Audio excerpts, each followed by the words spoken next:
ಆದರೆ ಉಳಿದಿದ್ದನ್ನು ದಕ್ಸ್ಕೋಬೇಕು, ಮನೆಯ ಜವಾಬ್ದಾರಿಯನ್ನು ನಾನು ನಿಭಾಯಿಸಬೇಕು. ಇನ್ನು ಮನೆಯ ಯಜಮಾನನ ಒಂದು ಗುಣಗಾನದಲ್ಲೇ ಇದ್ದರೆ ಮನೆ ಮುನ್ನಡೆಯಲ್ಲ.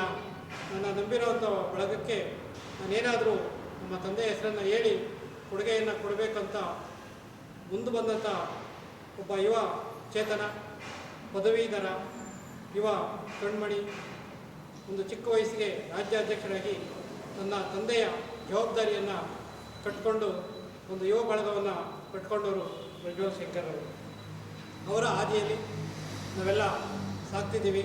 ನಾವು ಬಾಬಾ ಸಾಹೇಬರು ಅಂಬೇಡ್ಕರ್ ಸಮಾಧಿ ಹತ್ರ ಈ ವರ್ಷ ಹೋಗೋಕ್ಕಾಗಲಿಲ್ಲ. ಏಕೆಂದರೆ ನಮಗೆ ಒಂದು ಮರ ಬಂದಿತ್ತು, ಆ ಮರ ಇವತ್ತು ಇಲ್ಲ. ಆ ಮರ ಇಲ್ಲದಕ್ಕಾಗಿ ನಾವೇನು ಮಾಡಿದ್ವಿ, ಈ ವರ್ಷ ಹೆಂಗಪ್ಪ ನಾವು ಹೋಗೋದು ಅಂತೇಳಿ ನಾವು ಸುಮ್ಮನೆ ಆಗ್ಬಿಟ್ರಿ. ಹೋದ ವರ್ಷದಲ್ಲಿ ನಮ್ಮ ಜಗದೀಶಂಕರ್ ಸಾಹೇಬರು ನೇತೃತ್ವದಲ್ಲಿ 2 ಬಾರಿ ನಾನು ಕೋರೆಗಾಂವ್, ಹೈದರಾಬಾದ್ ಎಲ್ಲ ನಮ್ಮ ಜಗದೀಶಂಕರ್ ಸಾಹೇಬ್ರ ನೇತೃತ್ವದಲ್ಲಿ ಎಲ್ಲ ನೋಡ್ಕೊಂಡು ಬಂದ್ವಿ. ಈ ವರ್ಷ ಸ್ವಲ್ಪ ಏನೋ ಪ್ರಾಬ್ಲಮ್ ಆಗಿ ಯಾರೂ ಸ್ವಲ್ಪ ಜನ ಹೋಗ್ದಿರಾಗ್ಬಿಟ್ಟು, ಆದರೂ ನಮ್ಮ ಹಿರಿಯರು, ನಮ್ಮ ಜಯರಾಮಣ್ಣವರು, ನಮ್ಮ ಯಲ್ಲಪ್ಪನವರು, ಆಮೇಲೆ ನಮ್ಮ ರಾಜ್ಯಾಧ್ಯಕ್ಷರು ಪ್ರಜ್ವಲ್ ಸಾಹೇಬರು, ಆಮೇಲೆ ಇನ್ನೂ ಸ್ವಲ್ಪ ಜನ ಎಲ್ಲ ಹೋಗಿ ನೋಡ್ಕೊಂಡು ಬಂದಿದ್ದಾರೆ. ಆದರೂ ಕೂಡ ನಮ್ಮ ಪ್ರಜ್ವಲ್ ಸಾರು ಇದೇ ಕಂಟಿನ್ಯೂ ನಾವು ಬಿಟ್ಟು ಹೋದರೆ ಇವತ್ತೊಂದು ದಿನ ನಾವು ಸಾಹೇಬ್ರ ಜೊತೆಯಲ್ಲಿ ಸಾಹೇಬ್ರು ಇಲ್ಲ ಅಂದ್ಕೊಂಡಿದ್ವಿ. ಆದರೂ ನಮ್ಮ ಸಾಹೇಬ್ರ ಮಗ ಇದ್ದಾರೆ. ಅದರಲ್ಲಿ ಹಿಂದೆ ನಾವು ಚೈನ್ ಲಿಂಕ್ ಆಗಿ ನಾವು ಇನ್ಮೇಲೆ ಹೋಗೋಣ ಅಂತೇಳಿ ನಾವು ಇಲ್ಲಿ ಗಂಟ ಬಂದಿದ್ದೀರಿ. ಬಾಡಿಗೆ ಮನೆಗೆ ಹೋಗಿದ್ರೆ ಮತ್ತೆ ಮರಳಿ ಸ್ವಂತ ಮನೆಗೆ ಬಂದ್ರಿ ಅಂತ ಹೇಳಿದೆ. ಏನು ಇವತ್ತು ದಿವಸ ಡಿಸೆಂಬರ್ 6ನೇ ತಾರೀಕು ಬಾಂಬೆಗೆ ಬಾಬಾ ಸಾಹೇಬ್ ಅಂಬೇಡ್ಕರ್ ಅವರ ದಿನ ಒಂದು ಅಂಗವಾಗಿ, ಪರಿನಿಬ್ಬಾಣವಾಗಿ ಒಂದು ಅಂಗವಾಗಿ ಜಗದೀಶಂಕರ್ ಸಾಹೇಬರಾದ ಆ ಹುಟ್ಟು ಹೋರಾಟಗಾರರು ಜಗದೀಶಂಕರ್ ಸಾಹೇಬರು ಸುಮಾರು ಹೋರಾಟಗಾರನ್ನೆಲ್ಲ ಕರ್ಕೊಂಡೋಗಿ ಬರ್ತಾರೆ. ಇವಾಗ ಏನಾಗಿದೆ ಅಂತ ಹೇಳಿದ್ರೆ, ತದನಂತರ ನಮ್ಮ ಹೋರಾಟಗಾರರು, ಚಿಂತಕರು, ಜನಗಳ ಮಧ್ಯೆ ಇರೋಂಥ ನಮಗೆ ಒಳ್ಳೆ ನಾಯಕರು ಪ್ರಜ್ವಲ್ ಸಾಹೇಬರು ರಾಜ್ಯಾಧ್ಯಕ್ಷರು ನೇತೃತ್ವದಲ್ಲಿ ಮತ್ತೆ ಹೋಗಿ ಬಂದಿರೋದಕ್ಕೆ ಅವರಿಗೆಲ್ಲ ನಾನು ಧನ್ಯವಾದಗಳನ್ನು ಹೇಳೋಕ್ಕೆ ಇಷ್ಟಪಡ್ತೀನಿ. ಜಗದೀಶಂಕರ್ ಸಾಹೇಬರ ಈ ಸಂಘಟನೆ, ಕರ್ನಾಟಕ ರಿಪಬ್ಲಿಕನ್ ಸೇನೆಯ ಸಂಘಟನೆ, ಅವರು ಬಾಲ್ಯದಿಂದಲೇ ಈ ಸಂಘಟನೆ ಕಟ್ಟಿಕೊಂಡು ಬಂದಂಥ ಒಬ್ಬ ಮಹಾಪುರುಷ ಅಂತ ಹೇಳ್ಬೇಕು ನಾವೆಲ್ಲರೂ. ಅವರ ಹಾದಿಯಲ್ಲಿ ಈಗ ನಮ್ಮ ಭೀಮಬಂಧು ಹೇಳಿದ್ರು, ಈ ತಾಲೂಕಲ್ಲಿ ಎಷ್ಟೋ ನಾಯಕರನ್ನು ಸೃಷ್ಟಿಸಿದಾರಂತೆ. ಆದರೆ ಈ ತಾಲೂಕಲ್ಲೇ ಅಲ್ಲ, 3 ಸ್ಟೇಟಲ್ಲಿಯೂ ಅವ್ರ ನಾಯಕರುಗಳು ಸೃಷ್ಟಿಸಿದ್ದಾರೆ. ಆಂಧ್ರ, ಕರ್ನಾಟಕ, ತಮಿಳುನಾಡು, ಕೇರಳ 4 ಸ್ಟೇಟಲ್ಲೂ ಜಗದೀಶಂಕರ್ ಅಂದರೆ ತುಂಬ ಒಂದು ಹುಲಿ ಅಂತಲೇ ಹೆಸರುವಾಸಿ ತಗೊಂಡಂಥ ಮಹಾನಾಯಕ. ಅಂಥ ಒಂದು ಸಂಘಟನೆಯಲ್ಲಿ ನಾವು ಇವತ್ತು ಒಬ್ಬ ಸದಸ್ಯನಾಗಿ ಕೆಲಸ ಮಾಡ್ತಾ ಇದ್ದೀವಿ ಅಂದರೆ ನಮಗೆ ಹೆಮ್ಮೆಯ ವಿಷಯ. ಆದರೆ ಅವರು ಕಟ್ಟಿದಂಥ ಸಂಸ್ಥೆಯಲ್ಲಿ ಅವರು ಬಡವರಿಗೆ ನೆತ್ತಿಗೊಂದು ಸೂರು, ಮತ್ತು ರೈತರಿಗೆ ಉಳುವವನಿಗೆ ಭೂಮಿ, ಈ ಕೂಲಿ ಕಾರ್ಮಿಕರಿಗೆ ಒಂದು ವಸತಿ ನಿಲಯಗಳು, ಈ ಥರ ಹೋರಾಟಗಳನ್ನು ನಮ್ಮ ಜಗದೀಶಂಕರ್ ಸಾಹೇಬರು ಕೈಗೊಂಡಿದ್ದರು. ಅಂಥ ಹೋರಾಟಗಳು ಶಾಶ್ವತವಾಗಿ ಉಳ್ಕೊಳ್ತವೆ. ಬೇರೆ ನಾವು ಮಾಡುವಂಥ ಯಾವ ಹೋರಾಟವು ಶಾಶ್ವತ ಉಳಿಯಲ್ಲ. ಮತ್ತು ವಿದ್ಯಾರ್ಥಿಗಳಿಗೆ ವಿದ್ಯಾರ್ಥಿಯೇತನ, ಈ ವೃದ್ಧರಿಗೆ ಒಂದು ವಸತಿ ನಿಲಯಗಳು, ಈ ಥರ ಕಾರ್ಯಕ್ರಮಗಳು ಮುಂದೆ ಹಾಕ್ಕೊಳ್ಬೇಕು ಅಂತ ಹೇಳ್ಬಿಟ್ಟು ನಮ್ಮ ಯುವ ನಾಯಕ ಪ್ರಜ್ವಲ್ ಜಗದೀಶಂಕರ್ ಅವರಿಗೆ ನಾವು ಇವತ್ತು ಮನವಿ ಮಾಡಿಕೊಳ್ತಾ ಇದ್ದೀವಿ. ಮುಂದಿನ ಹೋರಾಟಗಳು ನಮ್ಮ ದಿವಂಗತ ಜಗದೀಶ್ ಶಂಕರ್ ಸಾಹೇಬರು ಯಾವ ಥರ ಹಾಕ್ಕೊಂಡು ಒಂದು ಸಾಧಾರಣ ನಾವು ಎಷ್ಟೋ ಸಂಘಟನೆಗಳು ನೋಡಿದರೆ ಎಲ್ಲರೂ ಸೂಟು ಬೂಟು ಹಾಕ್ಕೊಂಡು ಉಂಗುರಗಳು ಹಾಕ್ಕೊಂಡು ಬೆನ್ಸ್ಕಾರಲ್ಲಿ ಬರೋರು. ನಮ್ಮ ಜಗದೀಶ್ ಶಂಕರ್ ಸಾಹೇಬರು ಎಲ್ಲಿಗೆ ಹೋದ್ರೂ ಇವತ್ತು ಅಂಬಾಸಡರಲ್ಲೇ ಬರ್ತಾಯಿದ್ರು. ಅವರು ಒಂದು ಸಣ್ಣ ಮಕ್ಕಳಿಂದ ಹಿಡಿದು ಒಂದು ವಿಲೇಜಿಂದ ಹಿಡಿದು ಒಂದು ಸ್ಲಮ್ಮಿಂದ ಹಿಡಿದು ಒಂದು ಮಕ್ಕಳ ಜೊತೆಲಿ ಮಕ್ಕಳಾಗಿ ನಡೆದಂಥ ನಮ್ಮ ದಿವಂಗತ ಜಗದೀಶ್ ಶಂಕರ್ ಸಾಹೇಬರಿಗೆ ನಾವೆಲ್ಲರೂ ಋಣಿಯಾಗಿರ್ಬೇಕೆಂದು ಹೇಳ್ಬಿಟ್ಟು ಏನು ಈ ದಿನ ನಾನು ಹೇಳಕ್ಕೆ ಇಷ್ಟಪಡ್ತೀನಿ ಅಂದ್ರೆ, ಪ್ರತಿ ವರ್ಷದಂತೆ ದೀಕ್ಷಾಭೂಮಿ ಕೊರಂಗಾವ್ ಚೈತ್ರಭೂಮಿಗೆ ಏನು ನಮ್ಮ ನಾಯಕರಾದ ಜಗದೀಶ್ ಶಂಕರ್ ಸಾಹೇಬರು ಪ್ರತಿ ವರ್ಷ ಏನು ಹೋಗ್ತಾ ಕಾರ್ಯಕ್ರಮ ಮಾಡ್ಕೊಂಡು ಬಂದಿದ್ದಾರೆ. ಅವ್ರ ನಂತರ ಅವ್ರ ಮಗನಾದ ಪ್ರಜ್ವಲ್ ಜಗದೀಶ್ ಶಂಕರ್ ಅವರು ಹೋಗಿ ಬಂದಿದ್ದಾರೆ. ಅವ್ರಿಗೂ ಮತ್ತು ಅಲ್ಲಿಗೆ ಅವ್ರ ಜೊತೆ ಸಹಕಾರ ಕೊಡುವಂಥ ಅಧ್ಯಕ್ಷರು ಮತ್ತು ಪದಾಧಿಕಾರಿಗಳಿಗೂ ಅಭಿನಂದನೆ ರಿಪಬ್ಲಿಕನ್ ಸೇನೆ ಸೈನಿಕರಿಗೆ ಜೈ ಭೀಮ್. ಜೈ ಭೀಮ್. ಇವತ್ತು ತುಂಬ ಮಾತಾಡ್ಬೇಕಂತ ಇದ್ದೀನಿ. ಯಾಕಂದರೆ ನಮ್ಮ ಜೊತೆ ಯಾರು ಬಿಡಬೇಕಾಗಿದ್ದೋ ಬಿಟ್ಟಿದ್ದಾರೆ, ಇರಬೇಕಾಗಿರೋ ಇದ್ದಾರೆ. ಅದೇ ನಮಗೊಂದು ತುಂಬ ಖುಷಿ ತಂದುಕೊಟ್ಟಿರೋಂಥ ವಿಷಯ ಏನಂದರೆ, ನಮ್ಮ ಕಷ್ಟ ಕಾಲಕ್ಕೆ ಯಾರು ನಿಂತ್ಕೊಳ್ತಾರೋ ಅವರೇ ನಮ್ಮ ಕೊನೆಗಾಲದಲ್ಲೂ ಇರೋದನ್ನೋದೊಂದು ವಾಸ್ತವಿಕ ಸತ್ಯ. ಅದಕ್ಕಾಗಿ ನಾವು ನಿಮ್ಗೆಲ್ಲರಿಗೂ ಒಟ್ಟಾಗಿ ಹೇಳ್ತೀನಿ, ನಿಮ್ಮ ಒಬ್ಬೊಬ್ರಿಗೂ ಏನು ಮರ್ಯಾದೆ ಕೊಡಬೇಕು, ಏನು ಗೌರವ ಕೊಡಬೇಕು ಅದನ್ನು ಸೂಚನೆ ಮಾಡೇ ಮಾಡ್ತೀವಿ. ಅದಕ್ಕಾಗಿ ನಿಮ್ಗೆಲ್ಲರಿಗೂ ಒಟ್ಟಾಗಿ ತುಂಬ ಧನ್ಯವಾದಗಳು. ಈ ಕೃತಜ್ಞತೆಯನ್ನು ನಾನು ಯಾವ ರೀತಿ ನಿಮಗೆ ಸಲ್ಲಿಸಬೇಕು ಅದೇ ರೀತಿ ನಾನು ಸಲ್ಲಿಸ್ತೀನಿ. ಮೊದಲನೇದಾಗಿ ನಾವು ದೀಕ್ಷಾಭೂಮಿ ಹಾಗೂ ಭೀಮಾ ಕೊರೆಗಾಂವ್ ಹಾಗೂ ಚೈತ್ರಭೂಮಿ ಏನು ಕಂಪ್ಕೊಳ್ತೀವಿ ಅನ್ನೋದು ಸಾಹೇಬರು ತುಂಬ ವಿಸ್ತಾರವಾಗಿ ನಮಗೆ ತಿಳಿಸ್ಕೊಟ್ಟು ಆ ಉದ್ದೇಶಗಳನ್ನು, ನಮ್ಮ ಸಿದ್ಧಾಂತಗಳನ್ನು ಯಾವ ರೀತಿ ಕಾಪಾಡ್ಕೋಬೇಕು, ನಮ್ಮ ಸಮುದಾಯದಲ್ಲಿ ಯಾವ ರೀತಿ ನಾವು ಒಂದು ಅರಿವು ಮೂಡಿಸ್ಬೇಕು ಅನ್ನೋದನ್ನು ಮೊದಲಿನಿಂದನೂ ಅವರು ಹೋರಾಟ ಪ್ರಾರಂಭದಿಂದನೂ ನಮ್ಮ ಸಮುದಾಯಕ್ಕೆ ಯಾವ ರೀತಿ ಅರಿವು ಮೂಡಿಸ್ಬೇಕು ಅದನ್ನು ಮೂಡಿಸಿದ್ದಾರೆ.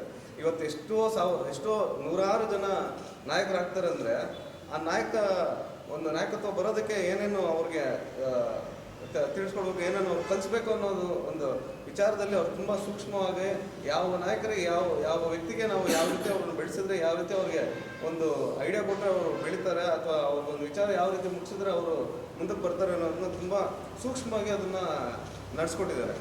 ಅದಕ್ಕಾಗಿ ಇರೋರು ಇರ್ತಾರೆ, ಹೋಗೋರು ಹೋಗ್ತಾರೆ ಅನ್ನೋ ವಿಚಾರದಲ್ಲಿ ನಾವು ಹೋದವ್ರಿಗೆ ನಾವು ತಲೆ ಕೆಡಿಸ್ಕೊಂಡು ನಮ್ಮ ಸಂಘಟನೆ ಅಂತೂ ಕುತ್ಕೊಳ್ಳೋಕ್ಕಾಗಲ್ಲ. ನಮ್ಮ ಸಾಹೇಬರು ನಮ್ದು ತುಂಬ ದೊಡ್ಡ ಜವಾಬ್ದಾರಿ ಬಿಟ್ಟು ಹೋಗಿದ್ದಾಗ ನಾವು ಅದನ್ನು ಯಾವ ರೀತಿ ನಿಭಾಯಿಸೋದನ್ನು ನಾವು ಒಟ್ಟಾಗಿ ಕೂಡ್ಕೊಂಡು ನಾವು ಮಾತಾಡಿ ಅದನ್ನ ಯಾವ ರೀತಿ ತೊಗೊಬೇಕಂತ ಕಲೆಕ್ಟಿವ್ ಥಿಂಕಿಂಗ್ ಇರಬೇಕು. ಅದಕ್ಕೋಸ್ಕರ ಪ್ರತಿಯೊಬ್ಬರನ್ನೇ ನಾವು ಕೇಳ್ಕೊಳ್ಳೋದು ಏನಂದರೆ, ನಮ್ಮ ವಿಚಾರಗಳನ್ನು ನಾವು ಮೈಗೂಡಿಸ್ಕೊಂಡು ನಮ್ಮ ಜನರನ್ನು ನಾವು ಒಗ್ಗೂಡಿಸ್ಕೊಂಡು ಹೋದಾಗ ಯಾವ ಸಂಘಟನೆ ಯಾವ ರೀತಿ ಬೇಕಾದ್ರೂ ಕಟ್ಬೋದು. ಹೊಡೆಯೋದು 2 ನಿಮಿಷದ ಕೆಲಸ. ಒಂದು ಸಂಘಟನೆಯಲ್ಲಿ ಒಬ್ಬರಿಗೆ ಒಂದು ವಿಷ ತುಂಬೋದು ಒಂದು 2 ನಿಮಿಷದ ಕೆಲಸ. ಅದು ಯಾರು ಬೇಕಾದ್ರೆ ಎಂಥ ಕೆಲಸಕ್ಕೆ ಮನುಷ್ಯ ಕೂಡ ಮಾಡ್ತಾನೆ. ನಾವು ಕಟ್ಟೋದು, ಅದನ್ನು ಉಳಿಸೋದು, ಒಂದು ಮನೆ ಕಟ್ಟಬೇಕಾದ್ರೆ ತಳದಿ ಹಾಕೋದ್ರಲ್ಲಿ, ನಾವು ಬಿಲ್ಡಿಂಗ್ ಕಟ್ಟೋದ್ರಲ್ಲಿ ತುಂಬ ಗಟ್ಟಿಯಾಗಿ ಕಟ್ಟಿದ್ರೇ ಅದಕ್ಕೆ ಒಂದು ಬೆಲೆ ಇರೋದು. ಅದಕ್ಕೋಸ್ಕರ ನಾವು ಈ ಸಂಘಟನೆಯನ್ನು ಇದಕ್ಕಿಂತ ಬಲಿಷ್ಠವಾಗಿ ಕಟ್ತೀವಿ ಅನ್ನೋ ಒಂದು ಗ್ಯಾರಂಟಿ ಇದೆ ನನಗೆ. ಯಾಕಂದರೆ ನಮ್ಮ ತಂದೆಯವರು ಯಾವ ರೀತಿ ಕಟ್ಟಿದ್ದಾರೆ, ಯಾವ ರೀತಿ ಬೆಳೆದಿದ್ದಾರೆ, ಯಾವ ರೀತಿ ಯಾರ್ಯಾರು ಏನೇನು ಮಾಡಿದ್ದಾರೆ ಅನ್ನೋದು ನಮಗೂ ತಿಳಿದಿದೆ. ಆ ಒಂದು ಇತಿಹಾಸನ ನಾವು ತಿಳ್ಕೊಳ್ಳದೆ ನಾವು ಸುಮ್ಮನೆ ಏನೋ ಮಾಡ್ತೀವಿ ಅನ್ನೋದು ಒಂದು ಇದಿಲ್ಲ, ಒಂದು ಅರ್ಥ ಇರಲ್ಲ ಅದಕ್ಕೆ. ಅದಕ್ಕಾಗಿ ನಾವು ನಿಮ್ಮನ್ನು ಎಲ್ಲರೂ ಕೇಳ್ಕೊಳ್ಳೋದು, ನೀವು ಇಷ್ಟು ನನಗೆ ಬೆಂಬಲ ಕೊಡ್ತಾ ಇರೋದು ನನಗೆ ತುಂಬ ಒಂದು ಧೈರ್ಯ ತಂದುಕೊಟ್ಟಿದೆ, ಒಂದು ಸ್ಫೂರ್ತಿ ತಂದುಕೊಟ್ಟಿದೆ. ನಾವು ಮಾಡ್ತೀವಿ ಅನ್ನೋ ಒಂದು ಮನೋಭಾವನೆ ನನಗೆ ಹುಟ್ಟಿದೆ. ಯಾಕಂದರೆ ಇಂಥ ಕಾಲದಲ್ಲಿ ಎಲ್ಲಿ ಒಂದು ಜನ ಎತ್ಕಟ್ಟಕ್ಕಾಗಲಿ, ಇನ್ನೊಂದಕ್ಕಾಗಲಿ, ಒಂದು ಡ್ರಾಮಾ ಮಾಡೋಕ್ಕಾಗಲಿ, ಬರೀ ಇಂಥದ್ರಲ್ಲೇ ಮುಳುಗೋಗಿರೋ ಸಮಾಜದಲ್ಲಿ ನೀವು ಕಷ್ಟಕ್ಕೆ ನಿಂತ್ಕೊಳ್ಳೋ ಜನನ ನಾವು ಕೈ ಬಿಟ್ಬಿಟ್ರೆ ನಾವು ಎಂಥ ಜನ ಹೇಳಿ. ಅದಕ್ಕಾಗಿ ನಾವು ನಿಮ್ಮಲ್ಲಿ ಯಾವತ್ತೇ ಆಗಲಿ ನಾವು ನಿಮ್ಮ ಪರವಾಗಿ ನಿಂತ್ಕೊಳ್ತೀವಿ. ನಮ್ಮ ಸಮಾಜ ಇನ್ನೂ ಜೋರಾಗಿ ಕಟ್ಟೋಣ, ಇನ್ನೂ ಗಟ್ಟಿಯಾಗಿ ಕಟ್ಟೋಣ ನಮ್ಮ ಸಂಘಟನೆನ. ಈಗಾಗಲೇ ನಮ್ಮ ರವಿ ಸರ್ ಆಗಲಿ, ಜಾಲಿ ವೆಂಕಟೇಶ್ವರ ಆಗಲಿ ಎಷ್ಟು ಸ್ಪಷ್ಟವಾಗಿ ಹೇಳಿದ್ರು. ಈಗ ಆನೇಕಲ್ ಭಾಗದಲ್ಲಿ ಹೌದು, ಒಂದು ಕಾಲದಲ್ಲಿ ಹಿಂಗಾಯಿತು, ಇನ್ನೊಂದು ಕಾಲದಲ್ಲಿ ಹಿಂಗಾಯಿತು, ಕೆಲವರು ಬಿಟ್ಟೋದ್ರು, ಕೆಲವರು ಬಿಟ್ಟೋಗ್ಲಿಲ್ಲ ಇದ್ರು ಅನ್ನೋ ಒಂದು ಮಾತಿಗೆ ಅವರು ನನ್ನ ಪರವಾಗಿ ನಿಂತ್ಕೊಂಡು ಇವತ್ತು ನಾನು ನಮ್ಮ ತಂದೆಯವರ ನಮ್ಮ ಸಾಹೇಬರ ಒಂದು ಋಣದಲ್ಲಿ ನಾವು ಬೆಳೆದಿದ್ದೀವಿ, ಅವರ ಒಂದು ನಾಯಕತ್ವದಲ್ಲಿ ನಾವು ಬೆಳೆದಿದ್ದೀವಿ. ನಾವು ನಮ್ಮ ಭಾಗದಲ್ಲಾಗಲಿ, ನಮ್ಮ ರಾಜ್ಯದಲ್ಲಾಗಲಿ ನಿಮ್ಮನ್ನು ಗುರುತಿಸ್ತೀವಿ, ನಾವು ನಿಮ್ಮ ನಾಯಕತ್ವದಲ್ಲಿ ನಾವು ಬರ್ತೀವಿ ಅಂದಾಗ ನನಗೆ ಅದಕ್ಕಿಂತ ಖುಷಿ ಬೇಕಾ? ಅದಕ್ಕಿಂತ ಒಂದು ಒಳ್ಳೆಯ ವಿಚಾರ ಬೇಕಾ? ನಮ್ಮಲ್ಲೇ ಎಷ್ಟೋ ಜನ ನಮ್ಮವರು ಅಥವಾ ಇನ್ನೊಬ್ಬರು ಅಂದ್ಕೊಂಡವರೇ ನಮ್ಮ ಸಾಥ್ ಕೊಡ್ತಿದ್ದಾಗ ನಾವು ಇದುವರೆಗೂ ವೆಂಕಟೇಶ್ವರಿಗೆ ನಾವೇನು ಸಹಾಯ ಮಾಡಿದ್ದು ಅಷ್ಟಕ್ಕಷ್ಟೇ ನಾವೇನು ಮಾಡಿದ್ದೀವಿ ಅನ್ನೋ ಒಂದು ಮಾತಿಲ್ಲ. ಅದಕ್ಕೋಸ್ಕರ ಅವರು ಅಷ್ಟು ಹೇಳೋದು ನಮಗೆ ಇದಕ್ಕಿಂತ ಇನ್ನೊಂದು ಮಾತು ಬೇಕು ಅನ್ನೋದೇ ಒಂದು ಇಲ್ಲಿ ಬರೋದು. ಅದಕ್ಕಾಗಿ ನಾವು ನಮ್ಮ ಋಣದಲ್ಲಿರೋರೇ ನಮ್ಮನ್ನು ಒಪ್ಕೊಳ್ತಿದ್ದಾಗ ನಾವು ಏನು ಸಹಾಯ ಮಾಡಿದವ್ರೆ ನಮ್ಮ ಕೈ ಹಿಡಿತಾರೆ ಅಂದಾಗ ಇದಕ್ಕಿಂತ ಸಂಘಟನೆ ಇನ್ನೊಂದು ಬೇಕಾ? ಅಥವಾ ನಮ್ಮ ತಂದೆಯವರು ಹಾಕ್ಕೊಂಡದ್ದು ದಾರಿ ಇದಕ್ಕಿಂತ ಇನ್ನೊಂದು ಬೇಕಾ? ಸಮಾಜ ಕಟ್ಟೋದು ಹೀಗೆ, ನಮ್ಮವರು ನಮ್ಮ ಮನೆಯವರೇ ಬೆಳಿಬೇಕು ಅನ್ನೋ ಒಂದು ಮನೋಭಾವನೆ ಇರಬಾರ್ದು. ನಮ್ಮ ಸಮಾಜ ಬೆಳೆಸಬೇಕು, ನಮ್ಮ ಸಮುದಾಯ ಬೆಳಿಬೇಕು, ಅವಾಗ ಎಲ್ಲರೂ ಆಟೋಮೆಟಿಕ್ಕಾಗಿ ಎಲ್ಲರೂ ಬೆಳೀತಾರೆ. ಅದು ಬಿಟ್ಟು ಸ್ವಾರ್ಥಕ್ಕೆ ಇಳಿದು ನಾವು ನಮ್ಮ ಮನೆಯವ್ರು ಬೇಕು, ನನ್ನ ತಮ್ಮ ಬೆಳಬೇಕು, ಅಣ್ಣ ಬೆಳಿಬೇಕು, ಇವನು ಬೆಳಿಬೇಕು, ಅವ್ನು ಬೆಳಿಬೇಕು ಅಂತ ನಾವು ನಮ್ಮವ್ರನ್ನ ಸೇರಿಸ್ಕೊಂಡು ಹೋದಾಗ ಅದು ಸಂಘಟನೆ ಆಗಲ್ಲ. ಅದು ನೀವು ಕಣ್ಣಾರೆ ರಾಜಕೀಯ ಏನೇನು ನಡೀತಾ ಇದೆ, ಯಾವ್ಯಾವ ಪಕ್ಷಗಳು ಏನೇನು ಆಗಿದ್ದಾವೆ ಅನ್ನೋದು ನಿಮ್ಮ ಕಣ್ಣಾರೆ ನೋಡ್ತಾ ಇದ್ದೀರಿ. ಅದಕ್ಕಾಗಿ ನಾವು ಸಂಘಟನೆಯ ಮೂಲ ಉದ್ದೇಶ ನಮ್ಮ ಅಲ್ಪಸಂಖ್ಯಾತರು, ನಮ್ಮ ದಲಿತರು, ನಮ್ಮ ಹಿಂದುಳಿದವ್ರನ್ನ ನಾವು ಕೈ ಹಿಡಿದು ಅವ್ರಿಗೆ ಏನೇನು ಸಹಾಯ ಆಗಬೇಕು ನಮ್ಮ ಸಂಘಟನೆ ಕಡೆಯಿಂದ ಅದನ್ನು ನಾವು ಮಾಡೋದಕ್ಕೆ ಸಿದ್ಧವಾಗಿದ್ದೀವಿ ಅಂತ ಹೇಳ್ತಾ ಕಾರ್ಯಕ್ರಮ ಮಾಡಬೇಕಂದ್ರೆ ನಮ್ಮ ಜಿಗ್ನಿ ಶಂಕರ್ ಸಾಹೇಬರು ಪ್ರತಿ ವರ್ಷ 11 ವರ್ಷ ಮುಂಚೆ ಈ ದೀಪ ಹಂಚೋ ಥರ ದೀಪ ಹಂಚಿ ಶುದ್ಧ ಮಾಡಿ ಬಾಬಾ ಸಾಹೇಬ್ ಅಂಬೇಡ್ಕರ್ಗೆ ಪುತ್ಲಿಗೆ ಶುದ್ಧ ಮಾಡಿ ಹೂವು ಹಾಕಿ ನವಂಬರ್ 24ನೇ ತಾರೀಕಿಂದ ಡಿಸೆಂಬರ್ 4ನೇ ತಾರೀಕು ವಿಧಾನಸೌಧ ಹತ್ರ ಹೋಗಿ ಮಾಡಿಕೊಂಡು 5ನೇ ತಾರೀಕು ಬೆಳಿಗ್ಗೆ 5 ಗಂಟೆಗೆ ಬೊಂಬೈ ಮಹಾಜಾತ್ರೆಗೆ ದಾದರ್ಗೆ ಹೋಗ್ಬಿಟ್ಟು ಚೈತ್ರ ಹೋಗಿ ಒಂದು ಹೂವು ಹಾಕಿ ಅದಕ್ಕೋಸ್ಕರ ಬೆಳಿಗ್ಗೆ 5 ಗಂಟೆಗೆ ಹೋದ್ರೂ ಸಂಜೆ 5 ಗಂಟೆಗೆ ಒಳಗಡೆ ನಮ್ಗೆ ಇದಾಗೋದು ದರ್ಶನ ಆಗೋದು. ಆ ಥರ ಕ್ಯೂ ಆಗಿ ಹೋಗ್ತಾ ಇದ್ದಿದ್ದು ನಮ್ಮ ಜಿಗ್ನಿ ಶಂಕರ್ ಸಾಹೇಬರು. ಅವ್ರ ಜೊತೆಗೆ ನಾವು ಕರೆಕ್ಟಾಗಿ ಅವ್ರು ಫಾಲೋ ಅಪ್ ಮಾಡಿಕೊಂಡು ಸರ್ ಬನ್ನಿ ಸರ್ ನಾವು ಮುಂದೆಯಿಂದ ಹೋಗೋಣ ಅಂದರೆ ಇಲ್ಲ, ಇಷ್ಟು ದಿನ ನಾವು ಮಾಡ್ಕೊಂಡು ಬಂದಿದ್ದೀರಲ್ಲ ಆ ಸಾಧನೆಗೋಸ್ಕರ ನಾವು ಕ್ಯೂ ಆಗಿ ಹೋಗೋಣ, ಎಲ್ಲರೂ ನಮ್ಮ ಜೊತೆಗೆ ಕ್ಯೂ ಆಗಿ ಬರ್ತಾರಲ್ಲ ನಾವು ಜೊತೆಗೆ ಹೋಗೋಣ ಅಂತ ನಮ್ಮನ್ನ ಜೊತೆಗೆ ಇಟ್ಕೊಂಡು ಕ್ಯೂ ಆಗಿ ಹೋಗ್ತಾ ಇದ್ವಿ. ಅದು ಬೆಳಿಗ್ಗೆ 5 ಗಂಟೆಗೆ ಹೋಗಿ ನಿಂತ್ಕೊಂಡ್ರು 5 ಗಂಟೆ ಸಂಜೆ 5 ಗಂಟೆಗೆ ನಮಗೆ ದರ್ಶನ ಆಗೋದು. ಅವ್ರ ಜೊತೆಗೆ ನಾವು ನಿಂತ್ಕೊಂಡು ಪ್ರತಿ ಯಾರು ಬಂತು ವಡಾಪಾವ್ ಕೊಡ್ತಾಯಿದ್ರು, ನೀರು ಕೊಡ್ತಾಯಿದ್ರು, ಅಲ್ಲಿ ನೀರು ಕೊಡ್ತಾರೆ, ಎಲ್ಲರೂ ಕೊಡ್ತಾರೆ. ನಾವು ಜೊತೆಗೆ ಹೋಗ್ಬಿಟ್ಟು ಒಂದು ಮಜ್ಜಿಗೆನೋ ಏನೋ ಕೊಡ್ತಾಯಿದ್ವಿ ಜೊತೆಗೆ. ಅದೇ ಥರ ಈ ವರ್ಷ ನಾವು ಹೋಗೋಕ್ಕಾಗಲಿಲ್ಲ.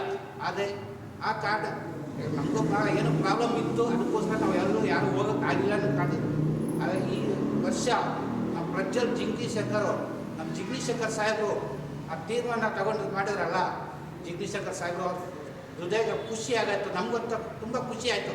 ಯಾಕಂದರೆ ಈ ರಿಪಬ್ಲಿಕನ್ ಸೇನೆ ಜನತೆ ಯಾರೂ ಮಾಡಿಲ್ಲ, ಜನಗಳು ಒಬ್ಬರು ಮಾಡಿಲ್ಲ. ಆದರೆ ಒಂದು ದಿವಸನೂ ಮಿಸ್ ಮಾಡಿಲ್ಲ ಥರ ನಮ್ಮದು ಪ್ರಜ್ವಲ್ ಶಂಕರ್ ಅವರು ಒಂದು ದಿವಸನೂ ಮಿಸ್ ಮಾಡಿಲ್ಲ ಥರ ಹೋಗಿ ಬಂದ್ರಲ್ಲ, ತುಂಬ ಧನ್ಯವಾದ ಹೇಳ್ತಾ ಇದ್ದೀನಿ.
ಇವತ್ತಿನ ಒಂದು ಕಾರ್ಯಕ್ರಮ ನಾವು ಚೈತ್ಯಭೂಮಿಯ ಒಂದು ಪ್ರವಾಸದ ಒಂದು ಅಭಿನಂದನಾ ಕಾರ್ಯಕ್ರಮ ಕರ್ನಾಟಕ ರಿಪಬ್ಲಿಕ್ ಸೇನೆ ಕಡೆಯಿಂದ ನಮ್ಮ ಕಾರ್ಯಕರ್ತರು, ನಮ್ಮ ಪದಾಧಿಕಾರಿಗಳು ಹಾಗೂ ನಮ್ಮ ನಾಯಕರೆಲ್ಲ ನಡೆಸ್ಕೊಟ್ಟಿದ್ದಾರೆ. ತುಂಬ ಅದ್ಧೂರಿಯಾಗಿ, ತುಂಬ ಅಚ್ಚುಕಟ್ಟಾಗಿ, ಒಂದು ಅರ್ಥಪೂರ್ಣವಾಗಿ ನಮ್ಮ ಒಂದು ಕಾರ್ಯಕ್ರಮವನ್ನು ನಡೆಸ್ಕೊಟ್ಟಿದ್ದಾರೆ. ಈ ಕಾರ್ಯಕ್ರಮವನ್ನು ಯಶಸ್ವಿ ಮಾಡಿದ್ದಕ್ಕೆ ನಮ್ಮ ರವಿ ಸಾರಿಗೆ, ನಮ್ಮ ಜಾಲಿ ವೆಂಕಟೇಶ್ ಅವ್ರಿಗೆ, ಯಲ್ಲಪ್ಪಣ್ಣವ್ರಿಗೆ, ನಮ್ಮ ಮುನಿಯಪ್ಪ ಅವ್ರಿಗೆ ಮತ್ತು ನಮ್ಮ ಸಲೀಂ ಅವ್ರಿಗೆ ಎಲ್ಲರಿಗೂ ಅಭಿನಂದನೆ ತಿಳಿಸ್ತಾ, ನಮ್ಮ ಮೂಲ ಉದ್ದೇಶಗಳು, ನಮ್ಮ ತತ್ವ ಸಿದ್ಧಾಂತಗಳನ್ನು ಯಾವ ರೀತಿ ನಾವು ಅರಿವು ಮೂಡಿಸಬೇಕು ನಮ್ಮ ಜನತೆಗೆ ಅನ್ನೋದನ್ನು ನಾವು ಇದೇ ರೀತಿ ಕಾರ್ಯಕ್ರಮಗಳನ್ನ ಮತ್ತು ಹೋರಾಟಗಳನ್ನು ನಡೆಸ್ತಾ ನಮ್ಮ ತಂದೆಯವರ ಒಂದು ಹಾಕಿಕೊಂಡಿದ್ದ ಅಪೂರ್ಣವಾದ ಒಂದು ಹೋರಾಟವನ್ನು ಸಂಪೂರ್ಣವಾಗಿ ನಾವು ಪರಿವರ್ತನೆ ಮಾಡಬೇಕಂತ ಹೇಳಿ ಈ ಒಂದು ದೃಢ ನಿರ್ಧಾರವನ್ನು ತಗೊಂಡು ನಮ್ಮ ಸಂಘಟನೆಯನ್ನು ಮುಂದುವರಿಸ್ತೇವೆ ಅಂತ ಹೇಳ್ತಾ, ಮುಂದೆ ಎಲ್ಲ ರೀತಿಯಾಗಿ ರಾಜಕಾರಣದಲ್ಲಾಗಲಿ, ನಮ್ಮ ಒಂದು ಸಂಘಟನಾ ರೀತಿಯಲ್ಲಾಗಲಿ, ನಮ್ಮ ಒಂದು ಮೂಲಭೂತ ಸೌಕರ್ಯಗಳಲ್ಲಾಗಲಿ, ನಮ್ಮ ತಂದೆಯವರು ಹಾಕಿಕೊಟ್ಟಂಥ ಒಂದು ಹೋರಾಟ, ನೆತ್ತಿಗೊಂದು ಸೂರು ಕೃಷಿಗೊಂದು ಭೂಮಿ ಅಂತ ಹೇಳಿ ದಲಿತ ಸಮುದಾಯಕ್ಕಾಗಲಿ, ನಮ್ಮ ಯಾವುದೇ ಒಂದು ವಂಚಿತ ಸಮುದಾಯಕ್ಕೆ ನಾವು ಬೆನ್ನೆಲುಬಾಗಿ ನಿಂತ್ಕೊಂಡು ನಮ್ಮ ಸಂಘಟನೆ ವತಿಯಿಂದ ಯಾವುದೇ ರೀತಿಯಾಗಲಿ ನಾವು ಒಂದು ಸಹಾಯ ಮಾಡೋಕ್ಕಾಗಲಿ, ಅವ್ರಿಗೆ ಒಂದು ಬೆಂಬಲವಾಗಿ ನಿಂತ್ಕೊಳ್ಳೋದಕ್ಕೆ ನಾವು ತಯಾರಾಗಿದ್ದೀವಿ. ನಾವು ಇನ್ನೂ ಇದಕ್ಕಿಂತ ಇನ್ನೂ ನಾವು ಬರೋ ದಿನಗಳಲ್ಲಿ ನಾವು ಸಂಘಟನೆನ ಬಲಿಷ್ಠವಾಗಿ ಕಟ್ಟಿ ಕರ್ನಾಟಕ ರಾಜ್ಯಾದ್ಯಂತ ನಮ್ಮ ತಂದೆಯವರು ಹೆಂಗೆ ಹೋರಾಟ ಮಾಡಿದ್ದಾರೆ, ಹೆಂಗೆ ಓಡಾಡಿದ್ದಾರೆ, ನಾವು ಅದೇ ರೀತಿ ಮಾಡ್ತೀವಿ ಅಂತ ಹೇಳ್ತಾ, ಕರ್ನಾಟಕ ರಿಪಬ್ಲಿಕನ್ ಸೇನೆ ವತಿಯಿಂದ ಮಾನ್ಯ ಜಿಗ್ನಿಶಂಕರ್ ಸಾಹೇಬರು ಹಮ್ಮಿಕೊಂಡಿದ್ದಂತಹ ಚೈತ್ಯಭೂಮಿ, ಕೋರೆಗಾಂವ್, ದೀಕ್ಷಾಭೂಮಿ ಈ 3 ಯಾತ್ರೆಗಳಲ್ಲಿ ಚೈತ್ಯಭೂಮಿ ಯಾತ್ರೆಯನ್ನು ರಾಜ್ಯ ಅಧ್ಯಕ್ಷರಂಥ ಮಾನ್ಯ ಪ್ರಜ್ವಲ್ ಜಿಗ್ನಿಶಂಕರ್ ಸಾಹೇಬರು ಅವರ ತಂಡದೊಂದಿಗೆ ಯಶಸ್ವಿಗೊಳಿಸಿದ್ದಾರೆ. ಆ ಯಶಸ್ವಿಗೊಳಿಸಿರೋ ನಿಟ್ಟಿನಲ್ಲಿ ಇವತ್ತು ಅವರಿಗೆ ಅಭಿನಂದನಾ ಕಾರ್ಯಕ್ರಮವನ್ನು ಹಮ್ಮಿಕೊಂಡಿದ್ದೀವಿ. ಈ ಒಂದು ಅಭಿನಂದನಾ ಕಾರ್ಯಕ್ರಮದಲ್ಲಿ ಅವ್ರಿಗೆ ಅಭಿನಂದನೆಯನ್ನು ಸಲ್ಲಿಸ್ತಾ, ಮುಂದಿನ ದಿನಗಳಲ್ಲಿ ಕರ್ನಾಟಕ ರಿಪಬ್ಲಿಕನ್ ಸೇನೆಯನ್ನು ಬಹಳ ಬಲಿಷ್ಠವಾಗಿ ರಾಜ್ಯಾದ್ಯಂತ ಕಟ್ತೀವಿ ಮತ್ತು ಆರೋಗ್ಯಪೂರ್ಣವಾಗಿ ಕಟ್ಟಿ ಬಡಜನತೆಯ ಪರವಾಗಿ ನಿಲ್ತೀವಿ ಅನ್ನೋ ಒಂದು ದೃಢ ನಿರ್ಧಾರವನ್ನು ಈ ಸಭೆಯಲ್ಲಿ ತಗೊಂಡಿದ್ದೀವಿ. ಇವತ್ತು ನಮ್ಮ ಪ್ರಜ್ವಲ್ ಜಿಗ್ನಿಶಂಕರ್ ಸಾಹೇಬ್ರ ಮಗ ಪ್ರಜ್ವಲ್ ಅವ್ರಿಗೆ ಸನ್ಮಾನ ಕಾರ್ಯಕ್ರಮ ಹಮ್ಮಿಕೊಂಡಿದ್ದೀವಿ. ಇದರಲ್ಲಿ ಇವತ್ತೊಂದು ದಿನ ನಾವು ಸಾಹೇಬ್ರು ಇರೋವರೆಗೂ ನಾವು ಇಲ್ಲಿ ಈ ಜಾಗದಲ್ಲಿದ್ರಿ. ಸಾಹೇಬರು ಹೋದ್ಮೇಲೆ ನಮಗೆಲ್ಲ ಒಂಥರ ಕೈಗಳೆಲ್ಲ ಅಲ್ಲಲ್ಲೇ ಬಲಗೈ ಹೋಯ್ತು ನಮಗೆ.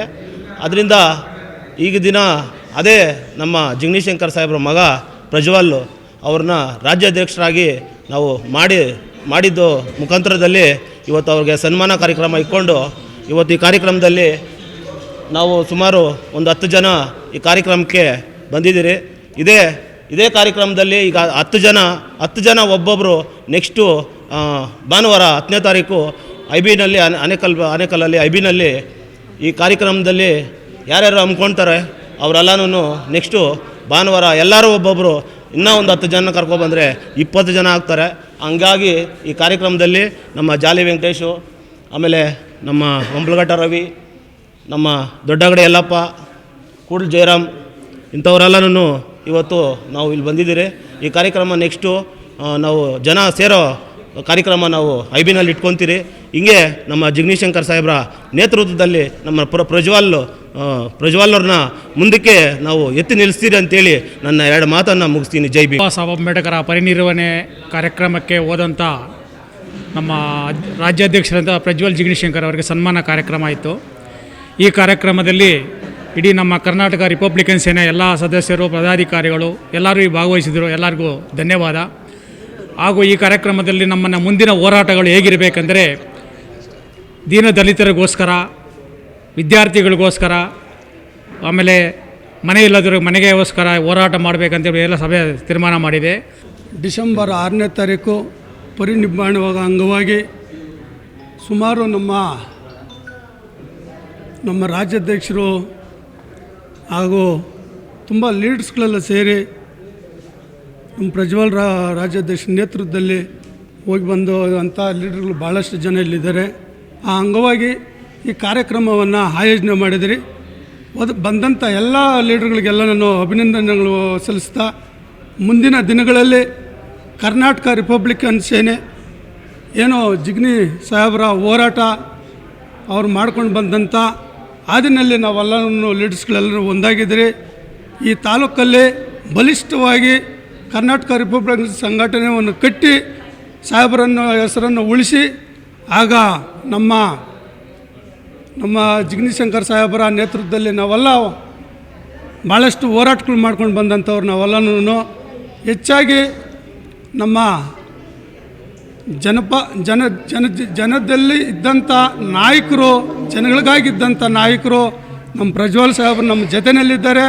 ಅವರಿಂದ ನಾವೆಲ್ಲನೂ ಇರ್ತೀರಂತ ಹೇಳ್ತಾ ನವೆಂಬರ್ 24ರಿಂದ ಡಿಸೆಂಬರ್ 4ನೇ ತಾರೀಕುವರೆಗೂ ಏನು ಬಾಬಾ ಸಾಹೇಬ್ ಅಂಬೇಡ್ಕರ್ ಪುತ್ಥಳಿ ಅವ್ರನ್ನ ಸ್ವಚ್ಛಗೊಳಿಸಿ ಅಲ್ಲಿ ಮೇಣಬತ್ತಿಯನ್ನು ಅಂತ ಮಾಡ್ತಾಯಿದ್ರೆ, ಅದು 4ನೇ ತಾರೀಕು ಇದಕ್ಕೆ ಚೈತ್ಯಭೂಮಿಗೆ ಹೋಗಿ ಬಂದಂಥ ನಮ್ಮ ರಾಜ್ಯಾಧ್ಯಕ್ಷರಾದ ಪ್ರಜ್ವಲ್ ಜಿಗ್ನಿಶಂಕರ್ ಅವರು ಮತ್ತು ಅವ್ರ ತಂಡದವ್ರಿಗೂ ಇವತ್ತು ಅಭಿನಂದನೆ ಕಾರ್ಯಕ್ರಮ ಹಮ್ಮಿಕೊಂಡಿದ್ದಾರೆ. ಅದೇ ರೀತಿ ಮುಂದಿನ ದಿನಗಳಲ್ಲಿ ಕರ್ನಾಟಕ ಪಕ್ಷ ಆಗಲಿ ಮತ್ತು ಸಂಘಟನೆ ಆಗಲಿ ಯಾವ ರೀತಿ ನಾವು ರಾಜ್ಯದಂತ ಕಟ್ಟಬೇಕು, ಯಾವ ರೀತಿ ನಾವು ಸಭೆ ಸಮಾರಂಭ ಮಾಡಬೇಕು ಅನ್ನೋದ್ರ ಬಗ್ಗೆ ಚರ್ಚೆ ಮಾಡಿದ್ದೀರಿ. ಅದರಿಂದ ಈ ಹೋಗಿ ಬಂದಂಥ ನಮ್ಮೆಲ್ಲ ನಾಯಕರಿಗೂ KRS ವತಿಯಿಂದ ಅಭಿನಂದನೆಗಳು ಸಲ್ಲಿಸ್ತೀವಿ. ಈ ದಿನ ಏನು ಡಿಸೆಂಬರು 6ನೇ ತಾರೀಕು ಬಾಬಾ ಸಾಹೇಬ್ ಅಂಬೇಡ್ಕರ್ ಭಾರತ ರತ್ನ ವಿಶ್ವಮಾನವ ಅವರ ನಮ್ಮ ಮಾನ್ಯ ಜಿಗ್ನಿಶಂಕರ್ ಸಾಹೇಬರು ಏನು ಸತತವಾಗಿ ನಡ್ಸ್ಕೊಂಡು ಬಂದಂಥ ಕಾರ್ಯಕ್ರಮಗಳನ್ನ ಜನ್ಮಭೂಮಿಗೆ ಹೋಗಿ ಅಲ್ಲಿ ಪರಿನಿರ್ವಹಣಾ ದಿನ ಹೋಗಿ ಬರ್ತಾ ಇದ್ದಿದ್ದಂಥ ನಮ್ಮ ಪ್ರಜ್ವಲ್ ಜಿಗ್ನಿಶಂಕರ್ ಅವರ ನೇತೃತ್ವದಲ್ಲಿ ಹೋಗಿ ಬಂದಂಥ ಇವತ್ತಿನ ದಿನ ಸ್ವಾಗತ ಮಾಡಿದ್ದೀರಿ.